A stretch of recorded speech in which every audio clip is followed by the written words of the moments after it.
Assalamu alaikum. Welcome to New Wave Global. I'm Rabia Mehmood. New Wave is an independent news site which looks at the world through a South Asian lens and relies on your feedback. Please do like, subscribe, comment, and engage with our work.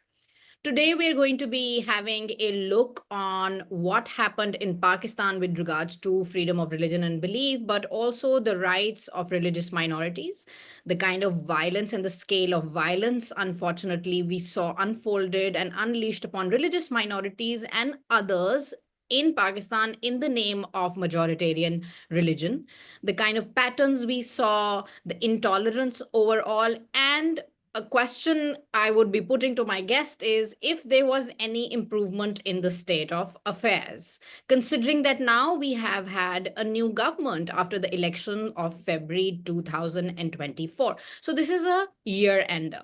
To speak about this, we have with us Cecil Shane Chaudhry, who works with CSW with a focus on Pakistan, but he also looks at other countries in South Asia. Cecil used to be based out of Pakistan. In fact, he's from Lahore and used to work with the National Commission for Justice and Peace and has extensively advocated for the rights of minorities and for freedom of religion and belief in Pakistan and elsewhere globally. Cecil, welcome to the show on a very short notice.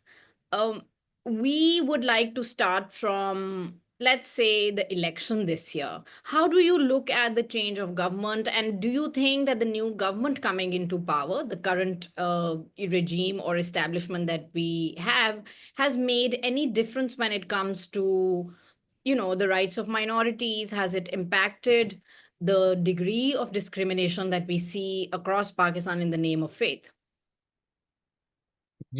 Thank you, Rabia, and thank you to New Wave Global for providing this opportunity for me to share some of my thoughts. Um, your question starting with the elections, I would like to say that the year started off with some hope, with some positive gestures, some positive developments that we saw during the elections and even post-election, immediately after the elections. And I could sort of just enumerate some of those positive things where we started off the year. So when we saw in the elections of February 2024, over a dozen minority members were awarded general seats to contest the elections, which was an encouraging development. It's been a demand, a long-standing demand of the minority community that the political parties, in order to politically mainstream the minority community, they must award seats, general seats to members of the minority community so that they can contest the elections and come with a stronger mandate into parliament rather than the previously and even now practiced reserve seat selection process, which doesn't really give that power because you don't have a voter who has voted for you. So you don't have really a strong constituency that you're coming from in the elections. So that was one positive development that we saw during the elections.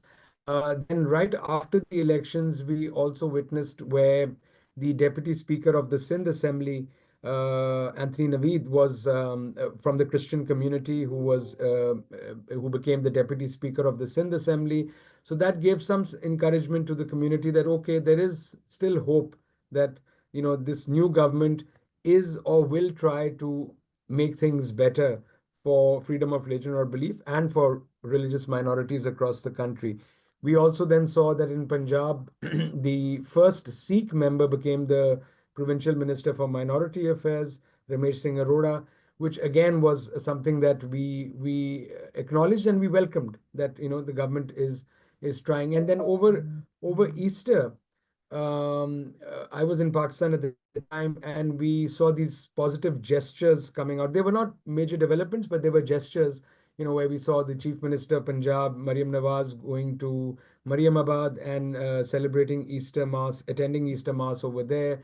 We saw a lot of parliamentarians and even ministers who attended church services for over Easter. Even the military leadership, where the Corps Commander Lahore visited the church and celebrated Easter Mass with the congregants over there in cantonment area.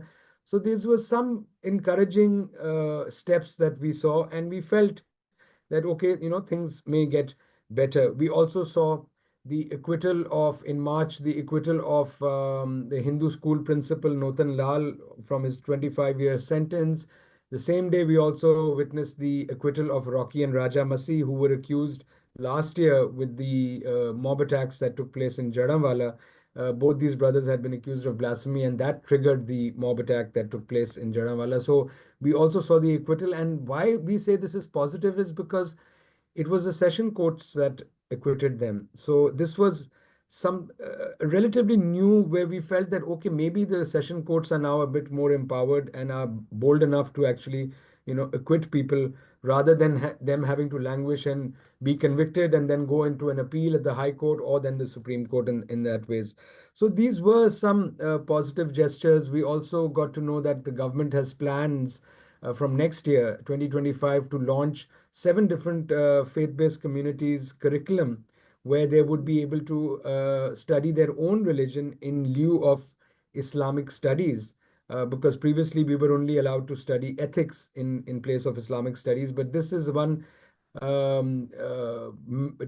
decision that Progress. the government took, and they plan to launch those textbooks in next year. However, I must say this with a bit of caution, that there are questions on how this will practically be implemented. And I can give you an example. When you have in a remote area of Pakistan, you have one Hindu student in a school, in a public school, or one Christian student in a particular class who has to study their own religion. How will that school, being a government school or even private, how will they find the resources to get a teacher to teach that one particular student, or two or three? So those are some practical implementation questions that we are going to watch and see how this will happen. So this was the hope, but sadly, that hope was short lived, because then followed so many other unfortunate and negative developments that we have seen right up to now that we are speaking also, that it just sort of discouraged. And there was a disappointment that after seeing all those positive things and having that hope, again we go back, and we redo all those mistakes that of the past, and we saw lynchings taking place, we saw mob attacks taking place, we saw extrajudicial killings taking place. And yeah, there's a lot that I could discuss, but that's what my Yeah. take. No, no, no. Actually, this is a very that's an interesting perspective, because you have given a list of things which were positive and which were developments and progressive, and we could like put our faith in the new governments, provincial governments or federal governments, and say that okay, this is going somewhere. For instance, you're specifically speaking about the curriculum thing, which I know has been like a key issue which advocates, education advocates, equality advocates, not just the minority rights advocates, others have been like working towards for over a decade. And Yeah, so finally we might see some progress specifically in Punjab on this front, because Sindh is a different story, I believe. When it comes to biases in curriculum, theirs is a less biased curriculum, if I'm right. Correct me if I'm wrong. But so I think it's interesting, because I'm always looking at violence and unable to look beyond that, right? Because it's so glaring, it's so intense, it's getting widespread. So, and also the lack of justice or injustice or miscarriages of justice, because you're mentioning, let's start with, I'm going to segue from this, I'm going to look at your answer and put you and speak about the second thing that I wanted to at some point. Is you're mentioning Rocky and Raja Masih, two brothers who were falsely accused of blasphemy in Jaramwala in August 2023, and that led to massive assault on multiple settlements of the Christian community, and of course the arrest of these two brothers, and the kind of like mob attack, that kind of mob violence cannot be reversed, right? Because its impacts are going to be so widespread, and it's just adding to the list of mob attacks on the Christian community and otherwise on other people. So let's speak about justice when it comes to this. Where is this Jarawala case? Where does it stand? Because the former Chief Justice, Qazi Faiz Isa, had rejected the Punjab government's report on Jarawala, and it never really went anywhere. Although these two brothers got released, but we have seen that the mob was not prosecuted. Another issue that we keep on seeing, that mob, even in attacks, I mean, not just Jarawala where there was no loss of life, but other attacks like Lazar Masih's case, which Yeah. was a lynching of a Christian senior citizen. And you could also, okay, if you could like speak a bit about the Lazar Masih case as well. Yeah. There is never prosecution for mob, and then of course other mob attacks, like what happened to Mashal, what happened to this man from the majoritarian faith, or from Sialkot, who was lynched in Swat. And there's a common thread here: the perpetrator is the same group or influenced by the same group. So Sure. if you can like speak a bit more about what happens to cases in courts and the justice for victims of mob violence. Yes, unfortunately, that's been the case in all or most of the mob attacks that have taken place, that the members of the mob who are rounded up are either acquitted or even freed before being charged, or they find some some way to get out of this, or even the pressure is so much, I guess, on the judiciary, that at times they get away with it. And that has been the case even in the Janawala attack, unfortunately. Yes, Rocky and Raja Masi were acquitted, but those who inflicted all that violence on in Janawala, on those churches, on the houses, ransacked people's property, uh, they have not been held to account. And the same situation we see in the case of the attack on Nazir Lazar Masih, which occurred in May this year in Sargoda. Similarly, we still, and in that particular case, this particular group that you're mentioning about, or the influence, they were so instrumental that they managed to get most of their people out before they were even charged for the mob attack and the killing of Lazar Masih. So that is something which is really disappointing. It's really, concerning that we are unable to, as a government, we are unable to set a precedence. We are unable to cause a deterrence for future such incidents to occur. And until and unless we don't set that precedence, unless and until we don't hold people to account, then these unfortunate incidents will continue to happen, which happened right a month after Lazar Masih's, which you spoke about, the person in Sawat who was lynched from a member of the majority community. Or look at the case of Abdul Ali in Quetta, who was killed by falsely accused of blasphemy, and then shot and killed by a police constable while in custody. His family has forgiven him, the constable. The tribe has forgiven him. So that pressure also, played a part. And if that happens, even if the family had forgiven, I wish there was a way, he was charged under Anti-Terrorist Act, then at least the state would have been a party to the case, and that person would get the punishment that he deserves for having killed this person in custody. But that is what does not happen, and that is the sad part, that in all these incidents, we do not follow through and hold the perpetrators to account for the actions that they have committed.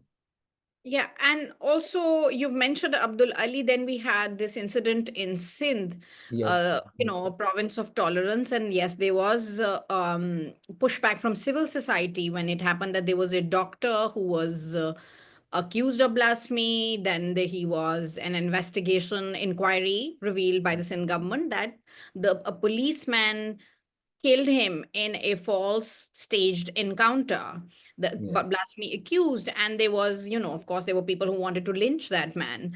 And then there was a civil society pushback, and then we saw that the civil society, when they were protesting against intolerance and rising intolerance in Sindh, they were met with reprisals by the state. They were arrests. There was a peaceful protest which was not allowed to go on, and musicians and academics and whatnot and writers were targeted for standing up against extremism and for standing for peace. So we also just see these such precedents by the state, right?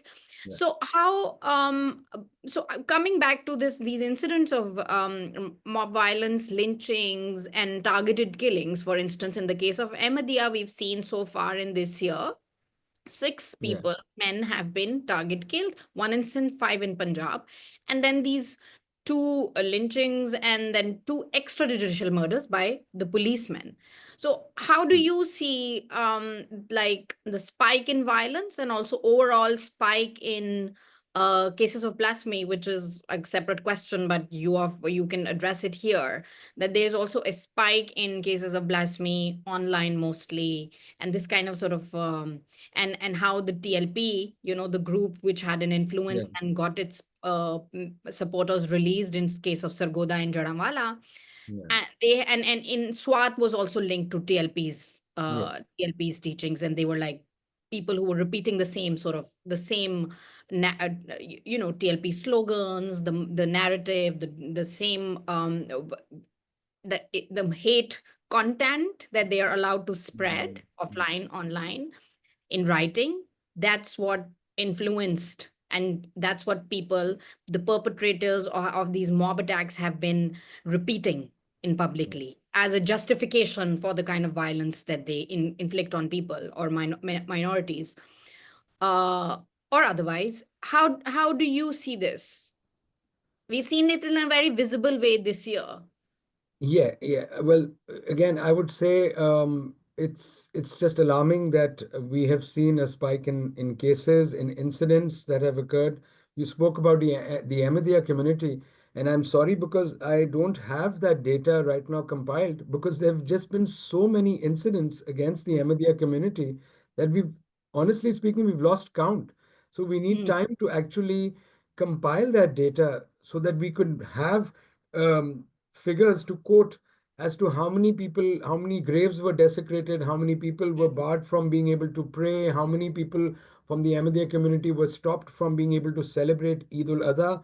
mm, This year, how many people were, we've got some figures where about 23 people were detained over Eid, including a mm, 13-year-old boy who was arrested also because, and even a goat that was arrested, that was mm, taken into custody over Eid. So, there have been so many incidents with the Ahmadiyya community, and the last two being the target killing of these two members of the community that have occurred last week. That it's really concerning that this year, after those few positive developments, mm, suddenly we have seen so many negative developments and incidents that have taken place. We've also seen, with the campaign against the then Chief Justice Qazi Faiz Isa that occurred. And the irony of this is that peaceful protesters are attacked upon by the state or mm, state apparatus, whereas mm, violent mobs and violent protesters are allowed to get away with what they do. So mm, that's really and why is that happening? And that again goes back to the question that did the state enforce its writ? Did they hold people accountable when they took the law into their own hands? Did they do those measures that should have been done?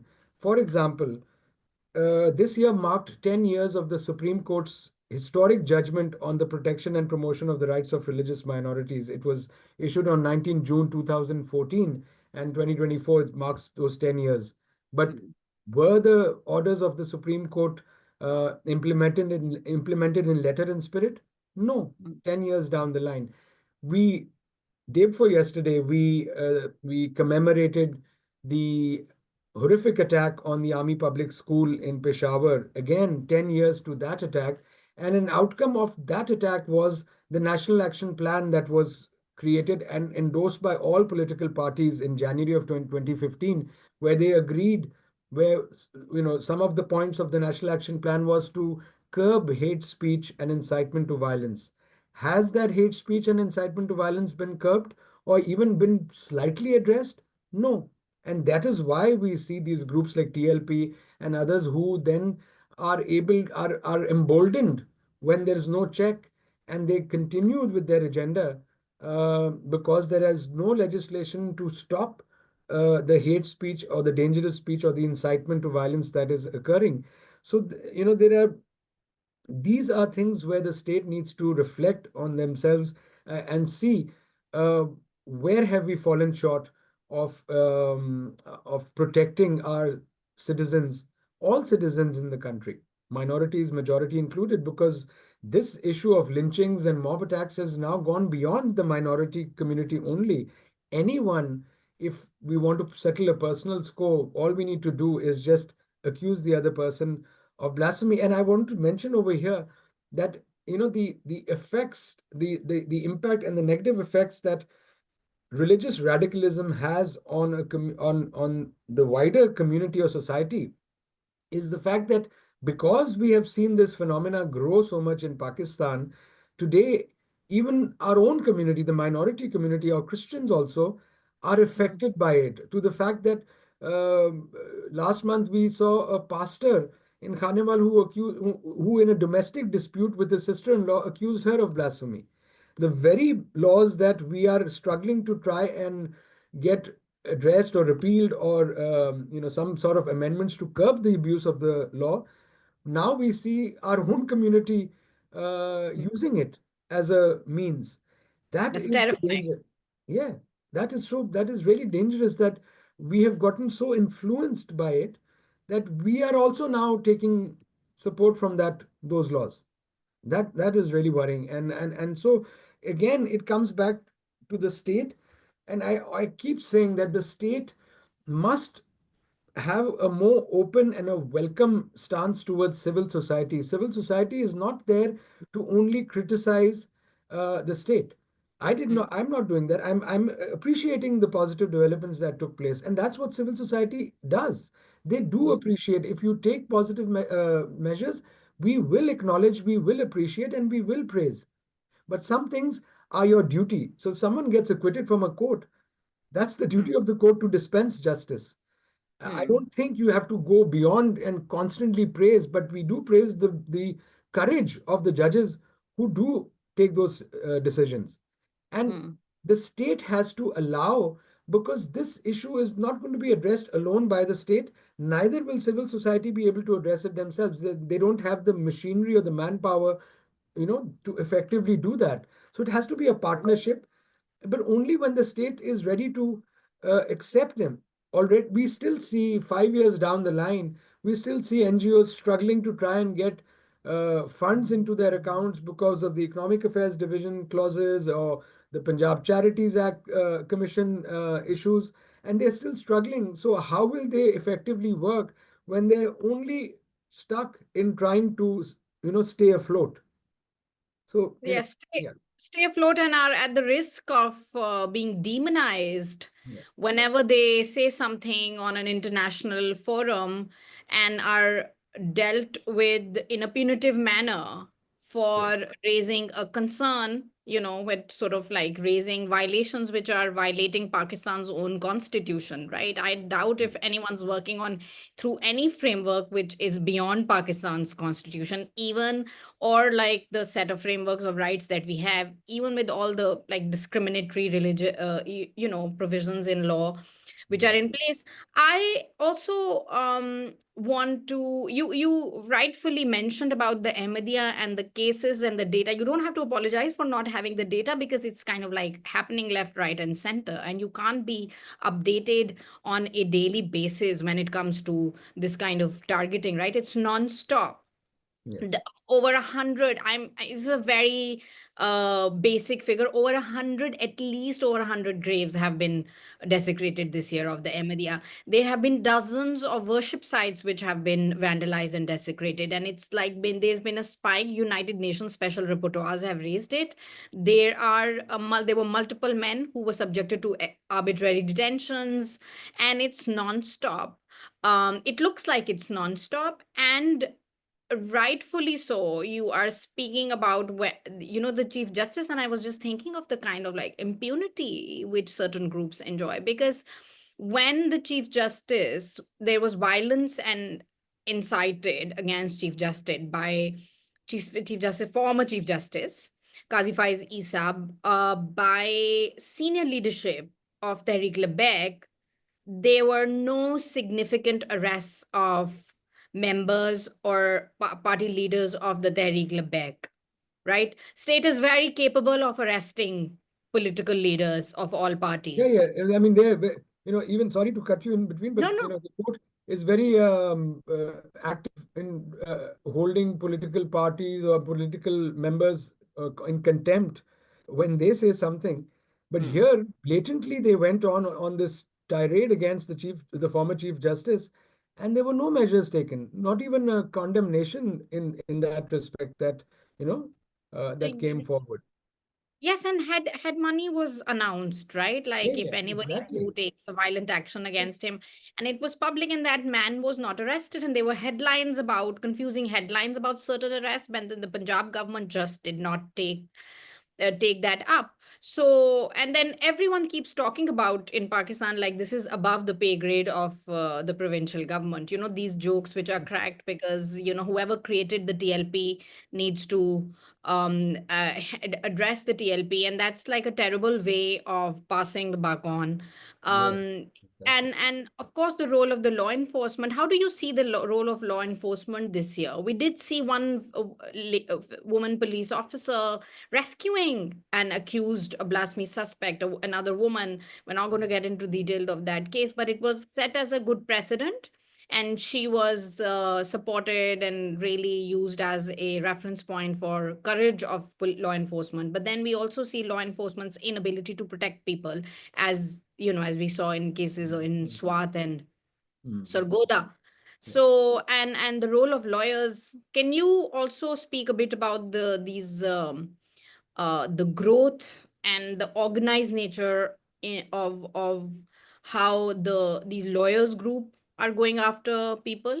You could give examples of various, if you have any examples from the minority community, and also the role of law enforcement in not being able to handle Yeah. incidents of violence, Sure. and Okay. how On the it lawyer, was this year specifically. yeah, on the lawyers front, we still see, and we still see that pressure group of lawyers who, in cases or trials of blasphemy victims that are taking place in court, they are present over there. They are applying that pressure in the court on the judge.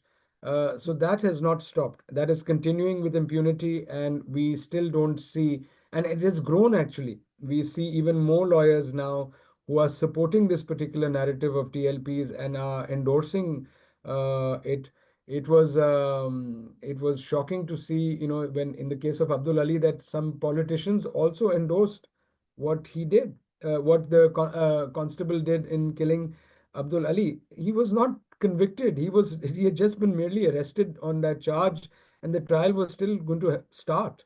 But the fact that it was an accusation becomes enough evidence for one to assume that this person has committed blasphemy. You had politicians that were endorsing that particular thing. So that we come back to the lawyers thing. So that unfortunately we have seen in this year also, in cases that these things have grown. And like I said earlier, it was the individual courage of the judges who were bold enough to give offer these acquittals in that hostile environment that they were operating.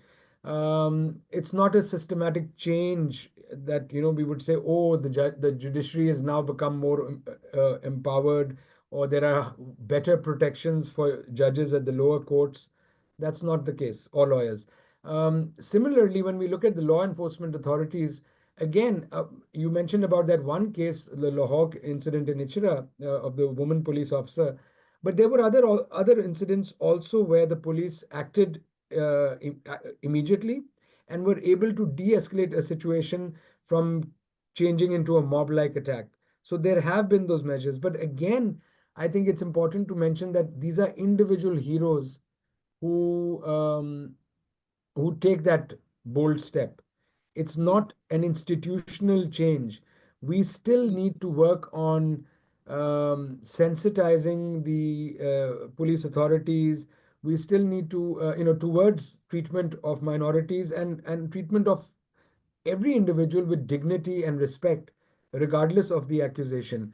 We still need to do judicial reforms in order to be able to provide greater protections to lawyers and judges within the lower courts where these pressures are being applied by these right wing groups when such cases are taking place. So those are things that have not yet happened. But these we appreciate what steps certain police officers have taken, but it is in their individual capacity, their individual courage. It's not mm, a systematic change in the institution itself. So that is mm, something that still needs to happen. And again, I come back to the point is that the starting point for all these issues are that the state has to first enforce its writ. Regardless of who may have created whichever group, if you're in government, you're answerable at the end of the day. Then do your job and hold those people accountable, set precedences, create deterrences so that these incidents don't happen again. And we've become so reactionary. We've got to become preventive and stop these things from happening, not reactionary, because I want to come back to the long-term impact of Jarawala and Sargodha. The fact that the government built their homes, rebuilt the churches, monetarily compensated the families that were affected. The long term impact of the trauma that the children endured, that the adults went through, the trauma of seeing their houses being burnt or their church being burnt, the trauma that Lazar's family had to face when Lazar was beaten to death. And the fact that they've had to relocate from that neighborhood because it was the neighbor who had basically accused mm, Lazar of committing blasphemy, and so they could not stay on over there. Now, the long-term impact, no one, the government does not look at that angle, where now his family has had to relocate to another city. Um, Whatever their asset was there, the shoe factory, the house that they had, the beauty parlor that his daughter-in-law was running, was all vandalized and broken down. They have to restart their lives without adequate resources in a different city. How will they do that? And who will come to their rescue? We can't, civil society or the church cannot do it for each and every individual or each and every family. And same is the case in Jarawala. Those people who were terminated from their jobs because they were accused that, oh, you Christians committed blasphemy, or they were even terminated from their jobs because there was jealousy that, oh, why did you get so much compensation, or why was your house rebuilt again by the state? That happened. People, roadside vendors who had fruit carts or vegetable carts, they were threatened from being able to restart their business and start, coming back to some sense of normality in their lives. That the state did not follow through on that. The children who were taken out of school or were being bullied in school by teachers and students from Jadawala in that area because of this attack, who's going to address those issues? There was a lot of talk when the Jadawala incident took place, and I was in discussions with many people, and they said, oh, yes, we need to address the trust deficit that has now developed in the minds of the Christian community, especially those affected, that, all Muslims are violent and all Muslims. So it's an assumption. And obviously, all Muslims are not violent. But then we have got to do something to address it. And there were discussions that, oh, on a government level, we should have cricket tournaments, sports events where we get members of all communities to come together so that the affected children can understand that, look, everyone is not the same. There are nice people also, and we can together, through sports, try to build that trust deficit. Nothing happened. There was a lot that could have happened, but we could not do it alone. Again, mm. it had to be a private public partnership. The state had to take the lead, and then we would support the state in doing that. But we don't have that machinery to do it ourselves. or that sort of willingness on part of various Yeah, and governments. even if the church had the machinery, because yes, the church is expanded and it's got its network. One side, the church is still struggling because their funds are not being able to come from abroad, which they can do the community service that they are doing. So if they are struggling with all those things, how will they try to address these underlying issues also? So quickly, the church is also impacted by this limitation on civil society otherwise and non-profit sector. The church is also impacted by that, like the Yes. fact that they cannot get funds from abroad, although they are not technically a non-profit organization, it's the church. Yes, exactly. But they also have to go through the same process. They also have to get an MOU from the Economic Affairs Division, which will then allow them to receive funding that may be coming from donors or institutional donors abroad. They also have to go through the same process that NGOs are having to go for, and all of them have not been able to get that sorted out. So they are still struggling, and this is, I mean, the Catholic Church is a little more organized because we follow from the Vatican and you have the Embassy of the Holy See, etc. But the other churches, the other denominations of the Christian community are more Pakistan. individual churches, individual ministries. They are being treated exactly the way NGOs are being treated, and therefore they are still struggling to survive in this situation.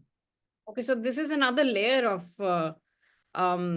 curbs on the civil society, how it impacts a religious group Mm. and operation of like a, I mean, the church is not a it's not a non-profit. Mm. It's the church. I'm just like flustered by this, by what you've told us. Cecil, thank you so much for speaking to us and speaking so candidly about the state of affairs when it comes to religious freedom and lives of religious minorities, and overall how people are navigating this really violent situation in Pakistan at the moment. And I hope things improve. What else Yes. can one do No, for no. next year? No, thank you so Uh, much. Thank you, Rabia. And I would like to just mention over here on a sort of an ending note. I would like to close this year with a hope that things will be better. That's what keeps us going. Otherwise, if we don't have hope, then how will we continue to do whatever we are trying to do and trying to do change for the country, for ourselves? Because so my identity is from Pakistan and I love my country and I want to see it flourish and I want to see peace over there. So we will continue to do that, but hope is the only thing that keeps us going. And so we will hope that things get better. But on that ending note, I would also like to mention that we need to keep a vigilant eye on what's going to happen when we speak about education being one of the root causes of religious intolerance in the country. We need to keep a very vigilant eye on the single national curriculum that was developed by the during the PTI government, which has now adopted the new name of the national curriculum, education curriculum, NCC, I think. Um, we need to keep an eye on that because under the same thread of the single national curriculum, the textbooks for grades 7 to 11 have been developed and are in print, and those are going to be taught in schools from next year. And there were academics and civil society advocates who clearly pointed out that these are not in compliance with Article 22(1) of the Constitution. These will violate the rights of religious minorities. There is a lot of religious content in non-religious subjects which minority students also have to study. And we were hoping that they would, after the criticism and the recommendations that were placed from grade 1 to grade 6, we thought that grade 7 to 11 the government may stop and reflect and try to reform and revise those things, but that's not happened. They are continuing with it. So this will have to be seen how things evolve in the coming year. But we still hope for the better, and we will still continue our struggle for a more peaceful and inclusive Pakistan. Thank you, Cecil. On that note, we'd say Khudafis. Shukriya. Thank you. Thank you. Khudafis.